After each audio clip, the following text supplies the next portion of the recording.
Hello friends, welcome to my YouTube channel Let's Learn Academy. स्वागत है friends. आज हम एक नया टॉपिक लेकर आए हैं जो क्लास 10th में बहुत ही बार पूछा जाता है, यानी कि क्लास 10th के लिए बहुत ही इंपॉर्टेंट है। इसका नाम है, यानी कि हमको आज अवतल दर्पण में सिद्ध करना है r बराबर 2f सिद्ध करना है। ठीक है, यानी कि अवतल दर्पण में r बराबर कैसे सिद्ध किया जाता है वो आज हम आपको प्रूफ करवाएंगे। यानी कि हमको सिद्ध करना है r बराबर 2f सिद्ध करना है। क्या करना है? r बराबर 2f। और किसमें? अवतल दर्पण में सिद्ध करना है। क्या करना है? अवतल दर्पण में। अवतल दर्पण में हम क्या सिद्ध करना है? r बराबर 2f सिद्ध करना है। ठीक है, r बराबर सिद्ध करना है।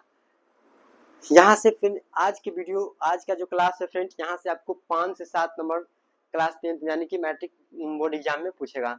तो इस वीडियो को आपको अंत तक देखना पड़ेगा। और आज जो r बराबर 2f है, आपको बहुत ही अच्छा तरीका से हम बताएंगे, जिससे आप एग्जाम बोर्ड में बनाकर अच्छा आसानी से चलाएंगे। तो फ्रेंड्स, इस वीडियो को लास्ट तक देखिएगा और वीडियो अगर अच्छा लगे तो अपने दोस्तों को भी शेयर कर दीजिएगा और लाइक सब्सक्राइब तो करिए दीजिएगा। चलिए, कैसे हम बनाते हैं अवतल दर्पण में और कैसे सिद्ध करते हैं अवतल दर्पण में r बराबर 2f। देखिए फ्रेंड्स, सबसे पहले आपको हम एक बेसिक चीज बता रहे हैं।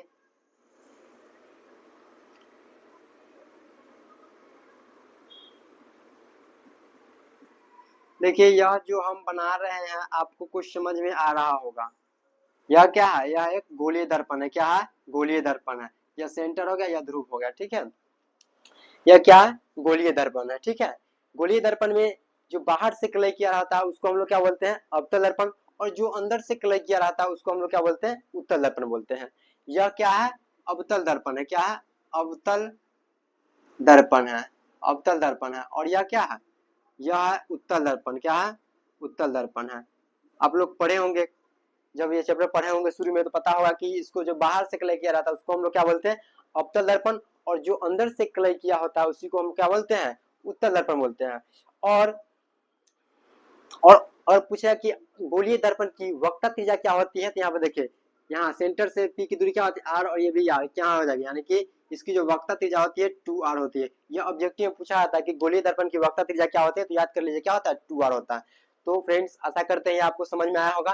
जो बाहर से क्लय किया होगा उसको अवतल दर्पण बोलते हैं और जो अंदर से क्लय किया रहेगा उसको उत्तल दर्पण बोलते हैं। अब देखिए, हम यही अवतल दर्पण, देखिए वास्तव में क्या है? पूरा गोल है। क्या है? गोल। लेकिन यहाँ इसका हम यही पार्ट लेंगे और इसी पार्ट से हम क्या सिद्ध करना है? r बराबर 2f प्रूव करना है। तो चलिए, अब देखिए इस पार्ट को हम यहाँ पे दिया बनाए हुए हैं। अब देखिए यहाँ पे समझिए, सबसे बड़ी बात है कि यह क्या है? एक अवतल दर्पण है। इसका नाम दिए एक्स वाई। क्या दिए? यह दर्पण है, इसका नाम क्या दिए? एक्स वाई दिए। ठीक है, अब देखिए इसके सामने यानी कि मुख्य अक्ष यह क्या है? मुख्य दर्पण के बीच में जो था इसको मुख्य अक्ष बोलते हैं। मुख्य अक्ष के समांतर हम एक प्रकाश किरण ए बी क्या के दर्पण के मुख्य अक्ष के समांतर खींचे। और यह जब दर्पण से टकराया है तो यह क्या होगा?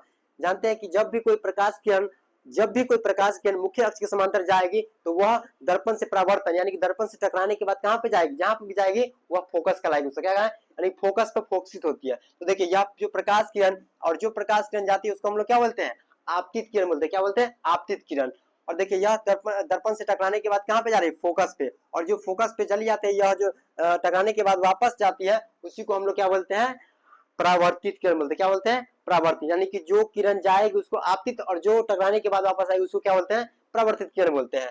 और आप लोग पढ़े होंगे कि जैसे या कोई दर्पण है, प्रकाश के परावर्तन में यह किरण आती है, टकराने के बाद फिर क्या होती है? वापस जाती है। और जब इसके बीच में क्या बनता है? अभिलंब बनता है। क्या बनता है? अभिलंब। तो देखिए यहाँ पे यह क्या है? अभिलंब है। और अभिलंब और आपतित किरण के बीच बने कोण को हम लोग क्या बोलते हैं? आपतन कोण बोलते हैं। क्या बोलते हैं? आपतन कोण। और अभिलंब और परावर्तित किरण के बीच के कोण को बनने को क्या बोलते हैं? परावर्तन कोण बोलते हैं। तो ये आशा करते हैं कि यहाँ तक आप लोग समझ चुके होंगे। यानी कि यहाँ पे जो और आपतन कोण और परावर्तन, आपतन कोण को हम लोग आई से डिनोट करते हैं, लेकिन हम यहाँ पे आई नहीं लिए, यहाँ पे लिए है कोण 1 और कोण 2 लिए है। अब देखिए कैसे आपको आगे देखिए समझाते हैं आपको।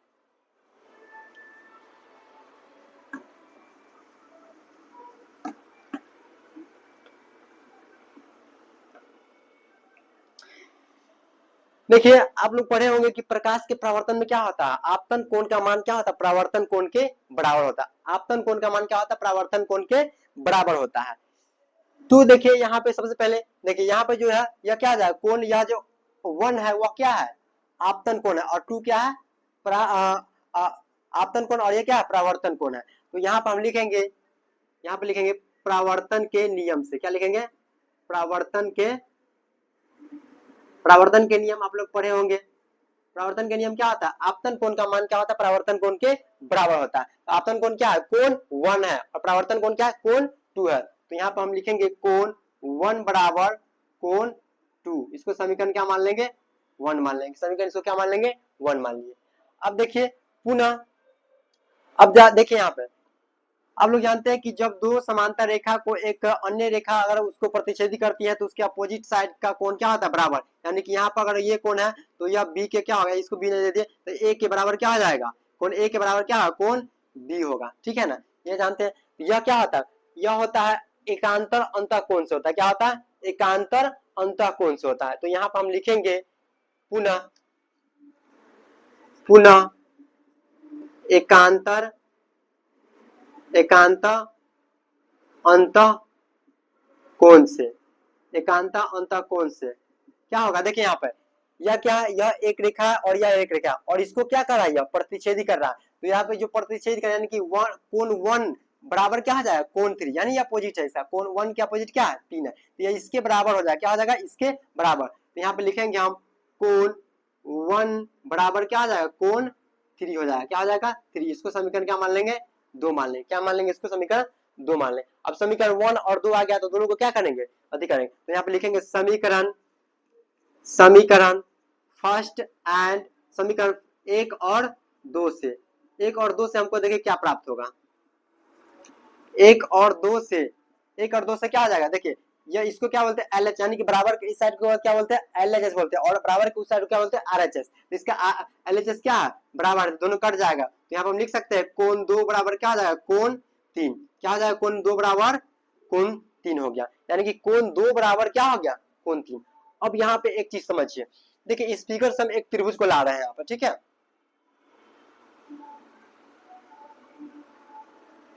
ऐसा ही फिगर देखिए हम, इसका नाम है A और इसका नाम है C और इसका नाम क्या है, F है, क्या है, इसका नाम A और इसका नाम F है और इसका नाम C है, ठीक है। अब देखिए यहाँ पे आपको दिखाई दे रहा है कोण 2 और यहाँ पे क्या है, कोण 3 है, तो यहाँ पे कोण 2 और यहाँ पे क्या है, कोण 3 है। देखिए जब यह दोनों आपस में क्या यहाँ पर दिया गया है, यहाँ बताया गया है समीकरण 1 और 2 से कि कोण 2 कोण 3 के बराबर, यानी कि यह कोण जो है इसके बराबर है।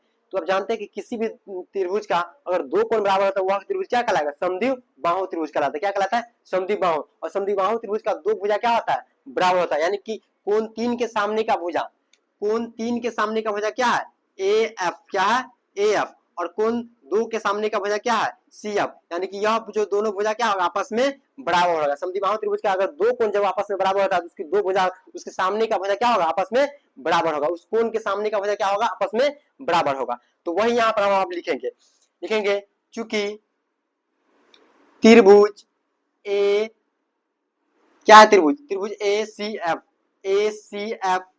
एक समद्विबाहु त्रिभुज है, समद्विबाहु त्रिभुज है, इसीलिए क्या आ जाए, कोण A के सामने का भुजा क्या है, कोण A, सॉरी कोण 2 के सामने का भुजा CF, ठीक है। तो ये भी लिख सकता है कोण 3 यानी कि कोण 3 के सामने का भुजा क्या है, AF, यानी कि AF बराबर क्या हो जाएगा, AF बराबर हो जाएगा CF, क्या होगा, CF। इसको समीकरण मान लीजिए 3 मान लीजिए, क्या मानेंगे, 3। आशा करते हैं फ्रेंड यहाँ तक आप लोग अच्छी तरह से समझे होंगे, क्योंकि कुछ नहीं किया यहाँ पे, क्या एक अवतल दर्पण लिए हैं और अवतल दर्पण आप जानते हैं कि परावर्तन का नियम होता है कि आपतन कोण का मान जो होता है परावर्तन कोण के बराबर होता है।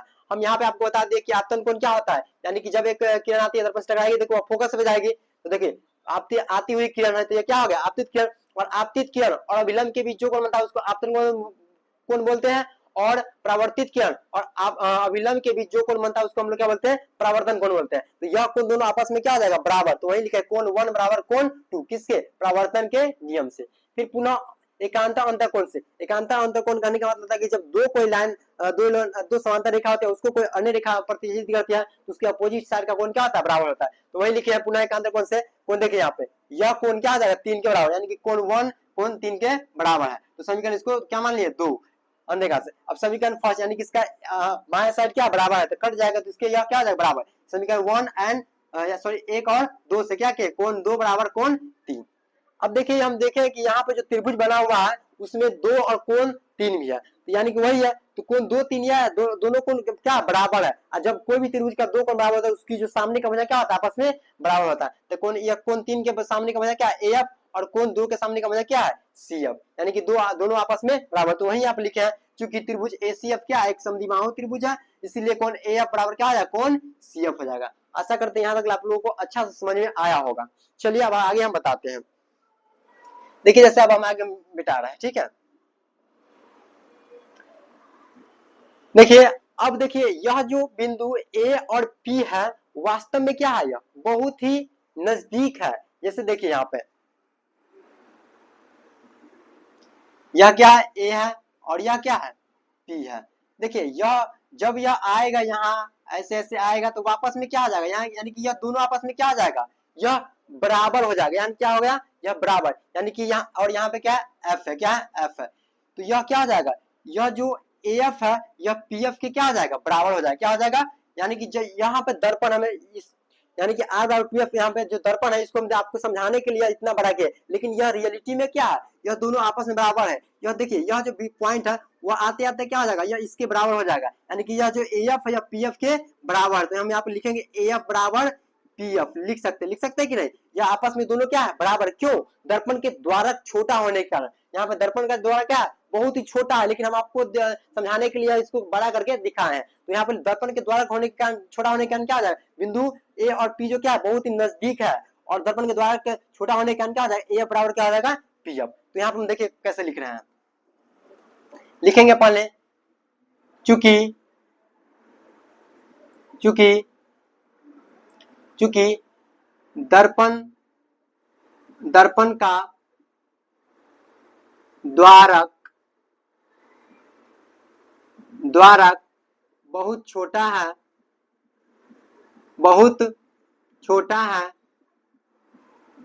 है, इसीलिए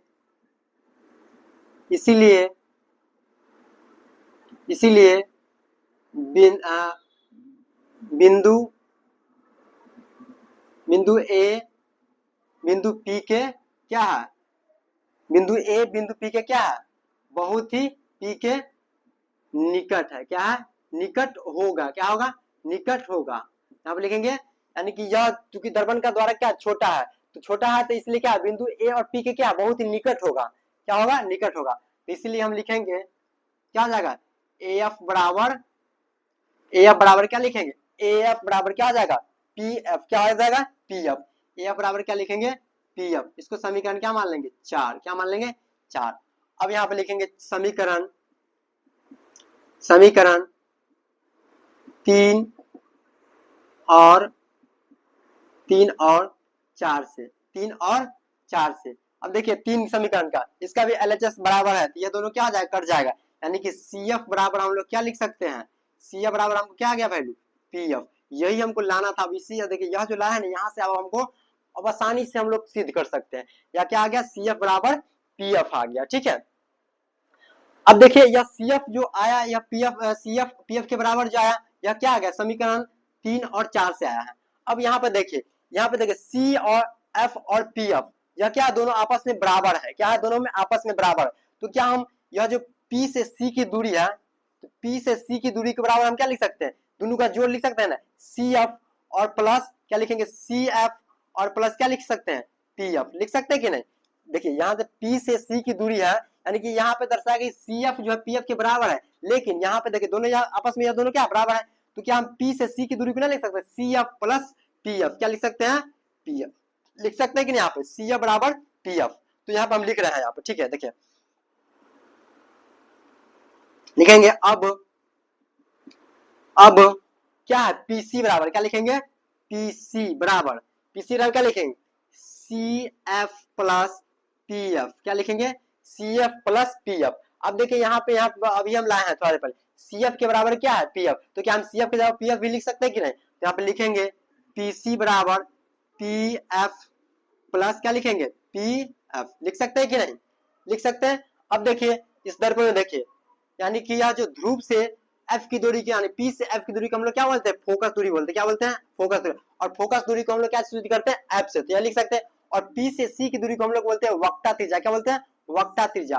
और वक्रता त्रिज्या को हम लोग क्या करते हैं, आर से सूचित करते हैं। तो यहाँ पर हम लिखेंगे, यहाँ पे लिखेंगे क्या, पीसी बराबर क्या हो जाएगा, आर, और बराबर यहाँ पे एफ और प्लस क्या आ जाएगा, एफ, यानी कि आर बराबर क्या हो गया, 2f। यही हमको प्रूव करना था, क्या करना था, प्रूव करना था, यही हमको प्रूव करना था कि अपना आर बराबर 2f। इसको हम ऐसे भी लिख सकते हैं, एफ बराबर आर बट्टा में 2।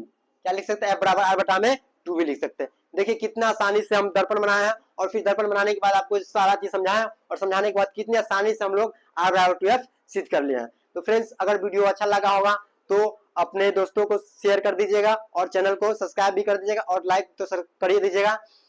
फ्रेंड्स, बहुत ही मेहनत लगता है वीडियो बनाने में, तो अपने इस वीडियो को अंत तक देखा होगा, अच्छा लगा होगा। फिर एक नया टॉपिक लेकर आएंगे क्लास 10 का, और फिर हम आएंगे। मिलते हैं फिर नेक्स्ट वीडियो में। धन्यवाद।